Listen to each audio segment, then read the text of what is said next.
Hello friend, कैसे हैं आप सब। आप सबका हमारे YouTube channel SPCC triple seven में स्वागत है। भाई साहब देव प्रकाश मंडल। हम अभी क्लास 12th की बायोलॉजी की जो 10th चैप्टर है, 10th चैप्टर का अध्ययन करने वाले हैं। मानव कल्याण में सूक्ष्म जीव इस चैप्टर का शीर्षक है, टाइटल है। तो टाइटल क्या है? टाइटल है आपका microwaves in human welfare. Okay, तो इसमें हमको समझना क्या है, इसमें क्या अध्ययन करना है, ये बात पहले जानकारी लेना चाहिए, देना है। इसमें हम उसी चीज का अध्ययन करेंगे जो माइक्रो ऑर्गेनिजम्स हमारे लिए यूजफुल है। जानते होंगे कि माइक्रो ऑर्गेनिजम्स हमारे लिए यूजफुल भी होते हैं और हानिकारक भी होते हैं, लेकिन हम इस चैप्टर में सिर्फ यूजफुल के बारे में ही पढ़ेंगे, मतलब लाभदायक के बारे में पढ़ेंगे। सूक्ष्म जीव के लाभ, सूक्ष्म जीव के प्रयोग, सारे चीज के बारे में जानकारी अर्जन करेंगे इस चैप्टर में। तो चलिए हम माइक्रो ऑर्गेनिजम्स, पहले हम माइक्रो ऑर्गेनिजम्स के बारे में जान लेते हैं।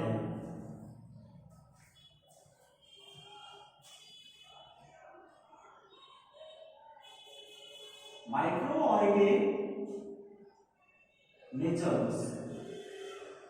ये माइक्रो ऑर्गेनिजम्स है क्या, यानी सूक्ष्म जीव। सूक्ष्म जीव है क्या, इसके बारे में अध्ययन करेंगे। तो इसमें अध्ययन क्या करना है, ये देखिए। तो इसमें हम अध्ययन करेंगे कि सूक्ष्म जीव किस प्रकार के होते हैं।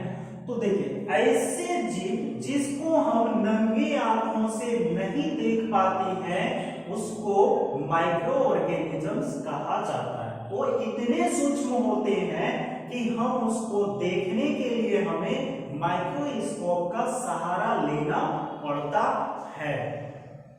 समझ गए? माइक्रोस्कोप का सहारा लेना पड़ता है, इतने छोटे होते हैं। ठीक है, सूक्ष्म जीव जो है सभी जगह पाए जाते हैं, सर्वव्यापी होते हैं। वो वायु में भी पाए जाते हैं, जल में भी पाए जाते हैं, भूमि में भी पाए जाते हैं, यहाँ तक कि हमारे बॉडी के अंदर भी पाए जाते हैं। क्लियर? तो चलिए इसमें लिखना शुरू करते हैं। सूक्ष्म जीव ऐसे जीव हैं, पहला पॉइंट, माइक्रो ऑर्गेनिजम्स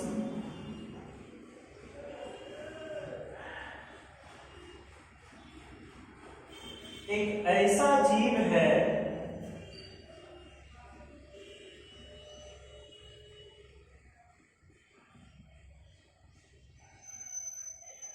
जो जिसे नग्न आंखों से नहीं देख पाते हैं।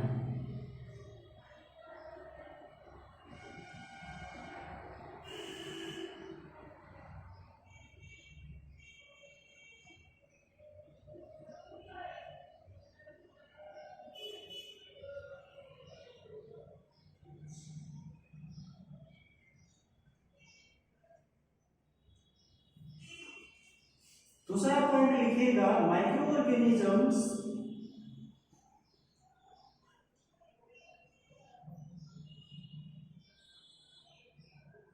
इतने छोटे होते हैं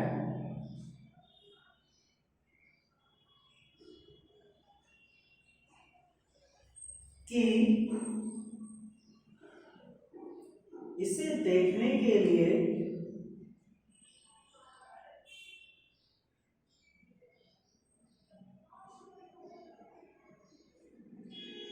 माइक्रोस्कोप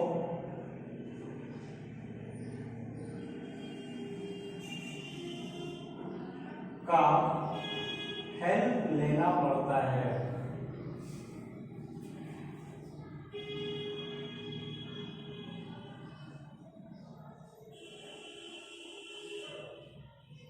तीसरा पॉइंट है, माइक्रो ऑर्गेनिजम्स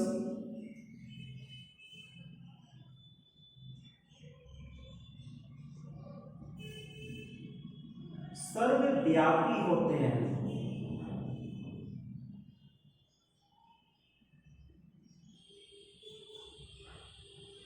जो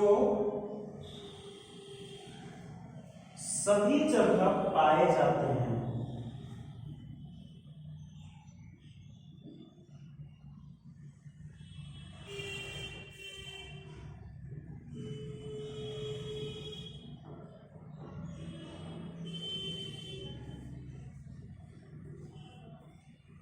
जल, मृदा, वायु में भी पाए जाते हैं।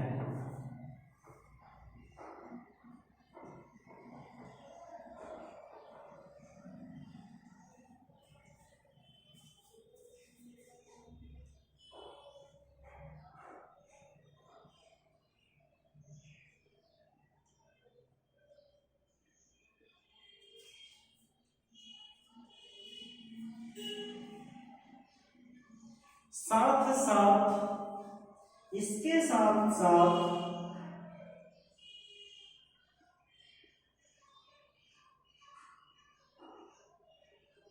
हमारे बॉडी के अंदर भी पाए जाते हैं।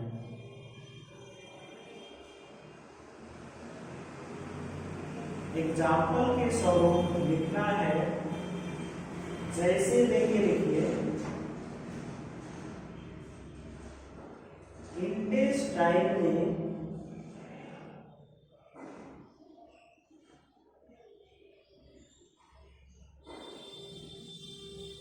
E coli bacteria,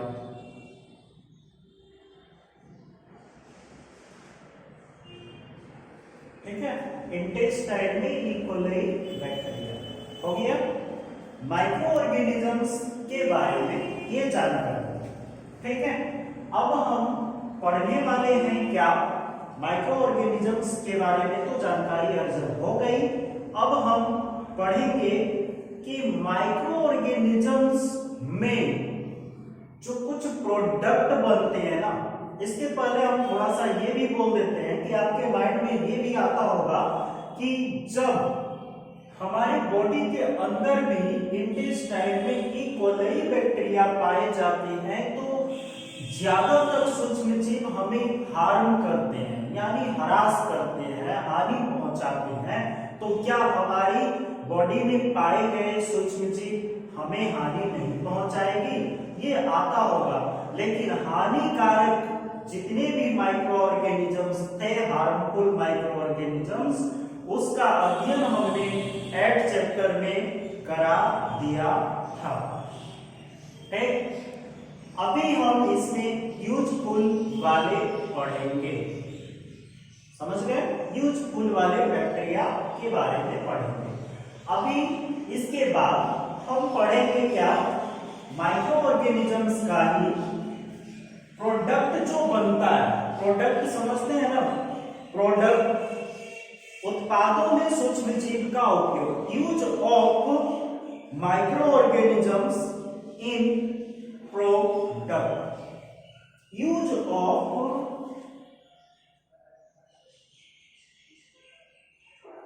micro organisms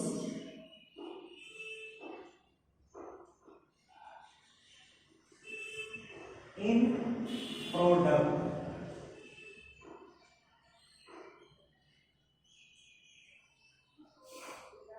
उत्पादों में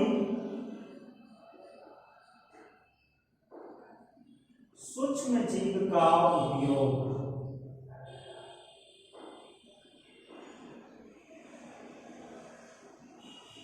इसी का अध्ययन करेंगे।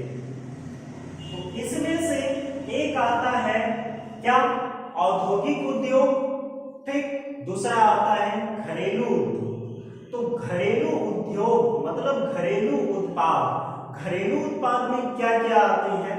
तो देखिए, घरेलू उत्पाद, सबसे पहला पॉइंट आप लिखिएगा घरेलू उत्पाद, घरेलू उत्पाद। घरेलू उत्पाद में नंबर 1 देके आप लिखिए, सबसे पहले दही,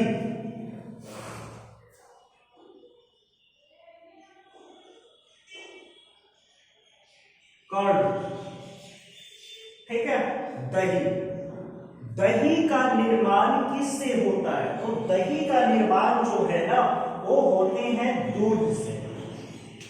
दही का निर्माण यहां देख लीजिए, सीख लीजिए, दूध से दही का निर्माण होती है। दूध से क्या बनते हैं? दही बनते हैं। ठीक है, जब दूध से दही बन गए,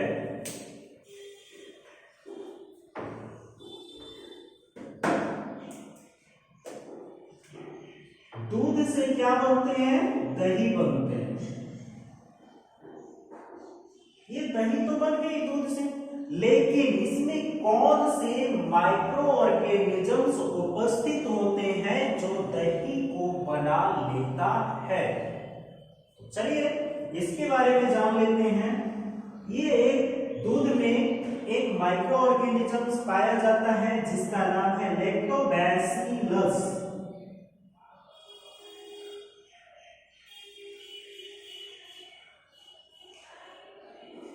ठीक है, लैक्टोबैसिलस बैक्टीरिया,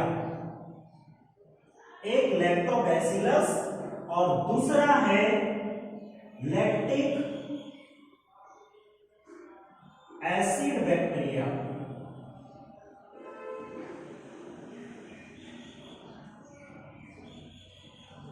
पॉइंट में एक चीज और जान जाइए, जानना है इसे, दूध में पाए गए प्रोटीन को क्या कहते हैं? तो दूध में पाए गए प्रोटीन जो है वो है आपका कैसीन। कैसीन नाम का प्रोटीन पाया जाता है। और दूध में एक शुगर पाए जाते हैं, दूध में शुगर, वह शुगर है लैक्टोज। ठीक है, लैक्टोज शुगर होते हैं दूध में और कैसीन नाम का प्रोटीन होते हैं। ये दोनों बैक्टीरिया में से कोई एक बैक्टीरिया क्या करता है? दूध में पाए गए ये कैसीन नामक प्रोटीन को पाचित कर देता है।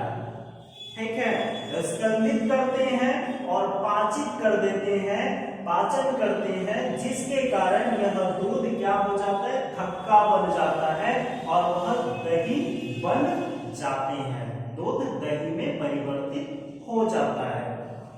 दूध में तो दही में क्या क्या पाए जाने लगे? दही में विटामिन B12 पाए जाने लगे। ये विटामिन B12 करता क्या है? ब्लड निर्माण करते हैं। और अगर विटामिन B12 की कमी हो जाती है तो एनीमिया की बीमारी होती है। याद रखिएगा, किसकी? एनीमिया की। ओके, तो चलिए अभी हम इसके बारे में लिखा देते हैं आपको, कि लिख लीजिए आप लोग। दूध से दही बनाने की क्रिया विधि। तो दूध से दही बनाने की क्रिया विधि कैसी होती है वो लिखना है आपको।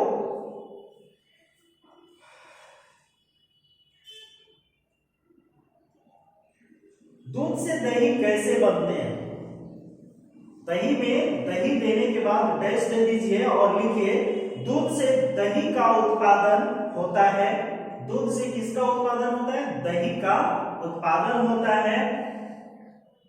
माइक्रो ऑर्गेनिजम्स जैसे लैक्टोबैसिलस, लैक्टिक एसिड बैक्टीरिया उपस्थित होते हैं, जो ताजे दूध में ग्रोथ करके उसे दही में परिवर्तित कर देता है। जो ताजे दूध में ग्रोथ करके दूध के कैसीन नामक प्रोटीन को स्कंदित एवं पाचित कर देते हैं, जिसके कारण दूध दही का निर्माण करता है।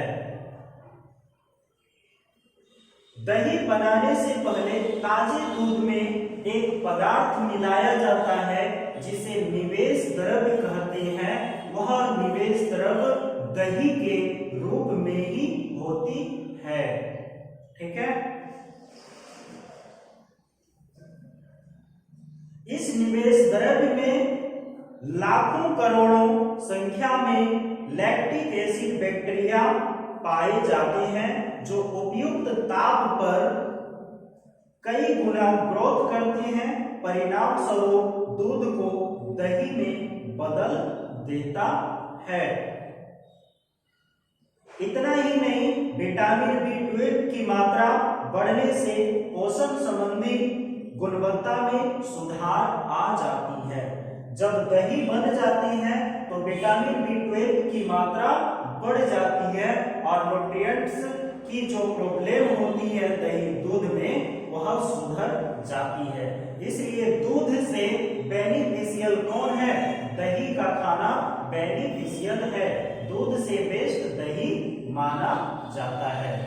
ओके, तो चलिए ये दही का हुआ, ठीक है। अब अभी कुछ नोट में एक पॉइंट स्टार मार्किंग लेके लिखिए। हमारे पेट में भी माइक्रो ऑर्गेनिजम्स द्वारा उत्पन्न होने वाले रोग को रोकने में लैक्टिक एसिड बैक्टीरिया काफी यूजफुल होते हैं, ठीक है। लैक्टिक एसिड बैक्टीरिया काफी यूजफुल होते हैं जो हमारे पेट में माइक्रो ऑर्गेनिजम्स के द्वारा रोग उत्पन्न होती है, उसको रोकने में लैक्टिक एसिड बैक्टीरिया ही कार्य करते हैं, ठीक है। विटामिन B12 ब्लड का निर्माण करता है और विटामिन B12 की कमी के कारण कौन सी बीमारी होती है? तो एनीमिया की बीमारी होती है। चलिए ये दही हो गया। दूसरा पॉइंट है आपका डोसा एवं इडली। डोसा एवं इडली, इसका निर्माण कैसे होता है? तो ये जानिए। डोसा एवं इडली बनाने के लिए तो माइक्रो ऑर्गेनिजम्स क्या क्या है? स्ट्रेप्टोकोकस पिकेलिस या ल्यूकोनोस्टक माइक्रो ऑर्गेनिजम्स पाए जाते हैं। डोसा और इडली बनाने के लिए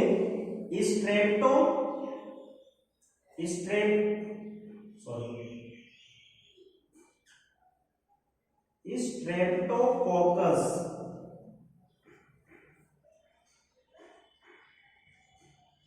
पिकेलिस और ल्यूकोनोस्टक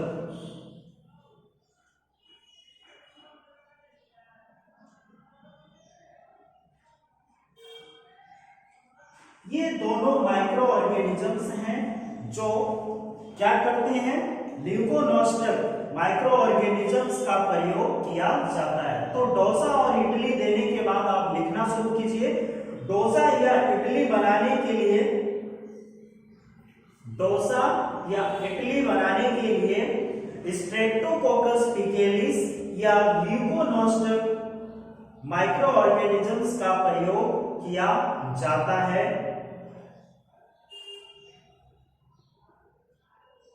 इसे आटे में मिलाकर किण्वित किया जाता है। किण्वित करने के बाद यह CO2 गैस उत्पन्न करते हैं और आटा फूल जाता है, ठीक है। अब यहाँ एक क्वेश्चन उठेगा कि इडली और डोसा में छिद्र युक्त क्यों दिखाई देते हैं? छेद क्यों दिखाई देते हैं? तो उसमें बताना है कि इडली में छिद्र युक्त दिखाई देने का मुख्य कारण CO2 गैस है, अर्थात कार्बन डाइऑक्साइड गैस है। ओके, चलिए नेक्स्ट आपका जो है ब्रेड में क्या पढ़ना है आप? तीसरा नंबर है ब्रेड।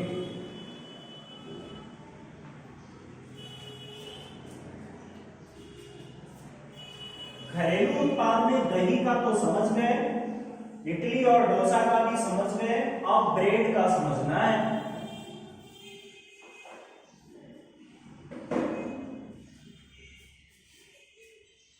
तीसरा है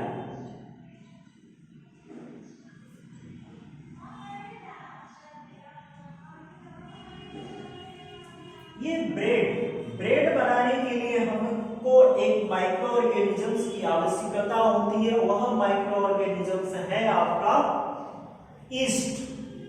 ठीक है, वहां माइक्रो ऑर्गेनिजम्स क्या है, ईस्ट है। ब्रेड बनाने के लिए ईस्ट नामक माइक्रो ऑर्गेनिजम्स का प्रयोग किया जाता है। ठीक है, तो किसका प्रयोग किया जाता है, ईस्ट का। ईस्ट का प्रयोग, ईस्ट एक क्या है, माइक्रो ऑर्गेनिजम्स है।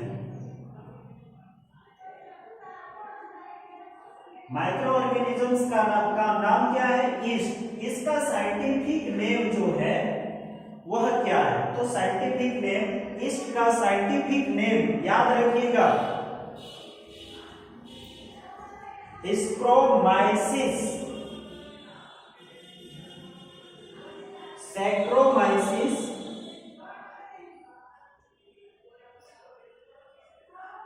सैक्रोमाइसिस सर सेरीभेस, सैक्रोमाइसिस सेरी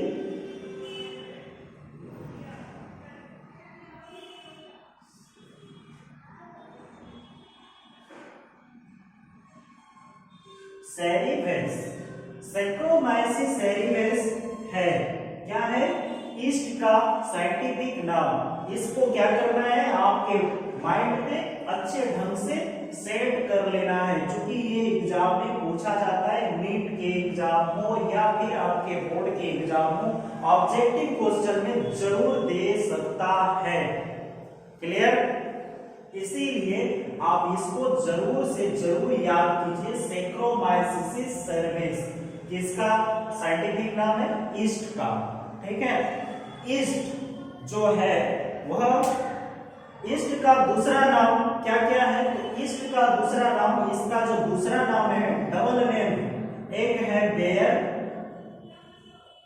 और दूसरा है बेकर्स।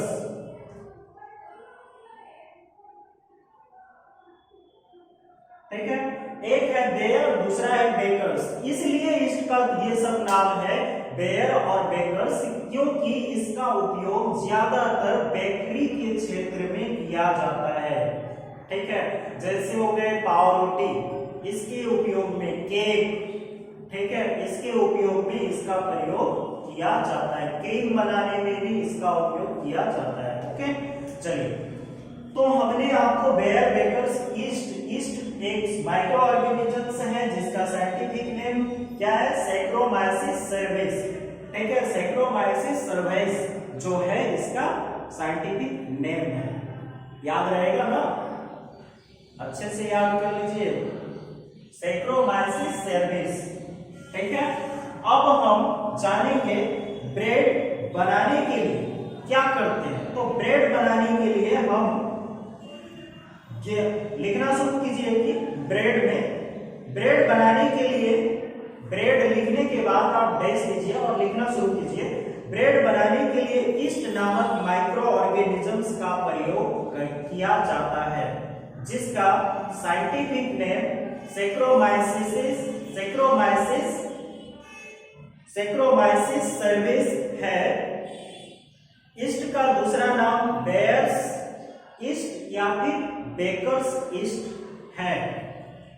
ब्रेड बनाने के लिए गेहूं के आटे में ईस्ट को मिलाकर 24 घंटे के लिए रखा जाता है। कितने घंटे, 24 घंटे के लिए रखा जाता है।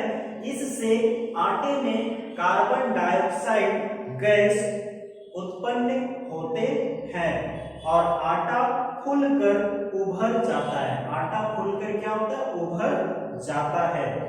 ईस्ट में फर्मेंटेशन हेतु एक महत्वपूर्ण एंजाइम पाए जाते हैं, जो एंजाइम का नाम है जाइमेज एंजाइम। ईस्ट में फर्मेंटेशन के लिए एक एंजाइम पाया जाता है, फर्मेंटेशन। इसको हिंदी में बोलता है किण्वन। किण्वन के लिए एक एंजाइम होते हैं, वह एंजाइम का नाम है जाइमेज एंजाइम। ठीक है, यह जाइमेज एंजाइम। फर्मेंटेशन के लिए एक एंजाइम पाए जाते हैं, उस एंजाइम का नाम है जाइमेज एंजाइम। इसी तरह हम क्या करते हैं, ब्रेड बना लेते हैं। नेक्स्ट आपका आता है एकल कोशिका प्रोटीन। ठीक है, अब हम पढ़ने वाले हैं चौथा एकल कोशिका प्रोटीन।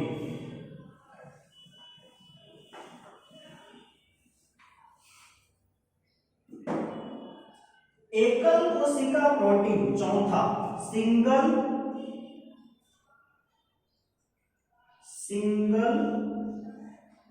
Cell protein.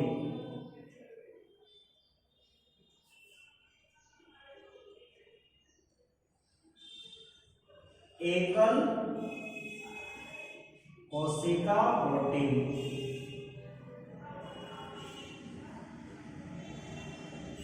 एकल कोशिका प्रोटीन वैसे प्रोटीन युक्त, इसमें से भी माइक्रो ऑर्गेनिजम्स आते हैं, वैसे माइक्रो ऑर्गेनिजम्स जिसमें एकल सिंगल सेल प्रोटीन होती है। जिसमें एक आते हैं अलगी, जो शैवाल है वह आते हैं। तो इसमें क्या आ जाते हैं आपका स्पाइरुलिना। स्पाइरुलिना में सिंगल सेल प्रोटीन उपस्थित होते हैं। ये अलगी है, स्पाइरुलिना क्या है, अलगी है। ये अलगी में इतने प्रोटीन है स्पाइरुलिना में, स्पाइरुलिना नामक अलगी है। ये अलगी है, स्पाइरुलिना में टोटल प्रोटीन का परसेंट 60 है और 40% मिनरल्स, खनिज, लवण सभी उपस्थित होते हैं, फैट वगैरह। ठीक है, तो स्पाइरुलिना में 60%। अगर आपको पूछ ले कि सबसे अधिक प्रोटीन वाले अलगी कौन है, तो स्पाइरुलिना लगाना है ऑप्शन में। अगर पूछ ले कि सबसे अत्यधिक प्रोटीन किसमें पाए जाते हैं और आपको स्पाइरुलिना नहीं दे और सोयाबीन दे दे, तो सोयाबीन डालना है, क्योंकि उसमें भी 40% प्रोटीन उपस्थित होते हैं। ठीक है, अभी हम जानेंगे कि सिंगल सेल प्रोटीन में क्या होता है। तो सिंगल सेल प्रोटीन को शॉर्ट ट्रिक में एससीपी भी कहा जाता है। एससीपी का दो एग्जाम्पल क्या क्या है, एक है स्पाइरुलिना, एग्जाम्पल लिखा देते हैं। एक है स्पाइरुलिना, ये अलगी है, और दूसरा है आपका क्लोरेला ईस्ट।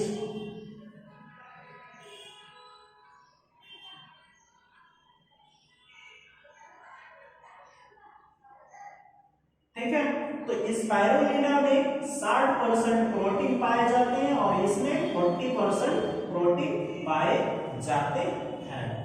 ठीक है, तो क्लोरेला ईस्ट में भी 40% प्रोटीन उपस्थित होते हैं और स्पाइरुलिना में 60% प्रोटीन उपस्थित होते हैं, जो एससीपी का एग्जांपल है।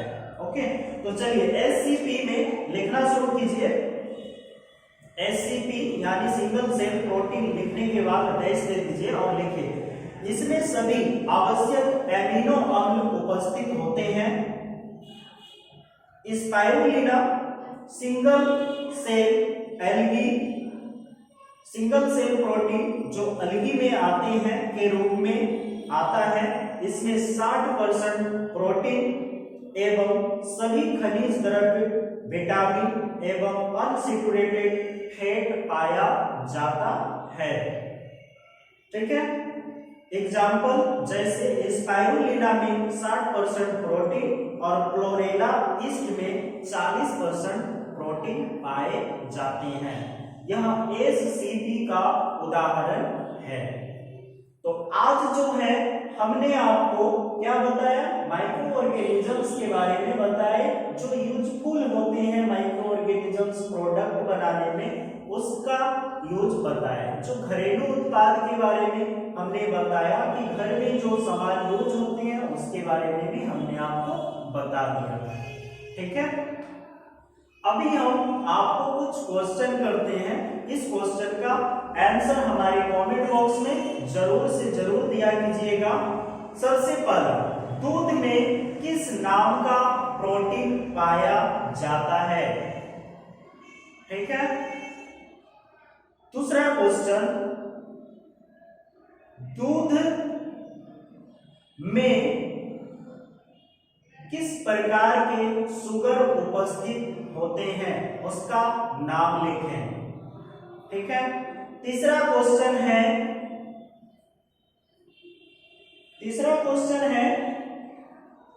सिंगल सेल प्रोटीन SCP का उदाहरण दें। SCP का 2 उदाहरण दें। हो गया। चौथा क्वेश्चन दे रहे हैं आपको,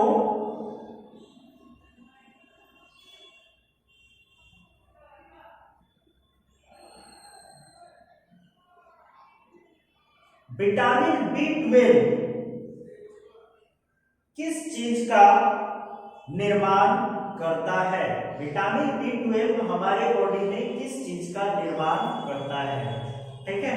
इतने क्वेश्चन का आंसर हमारे कमेंट बॉक्स में जरूर दिया कीजिए। Thank you for watching. धन्यवाद।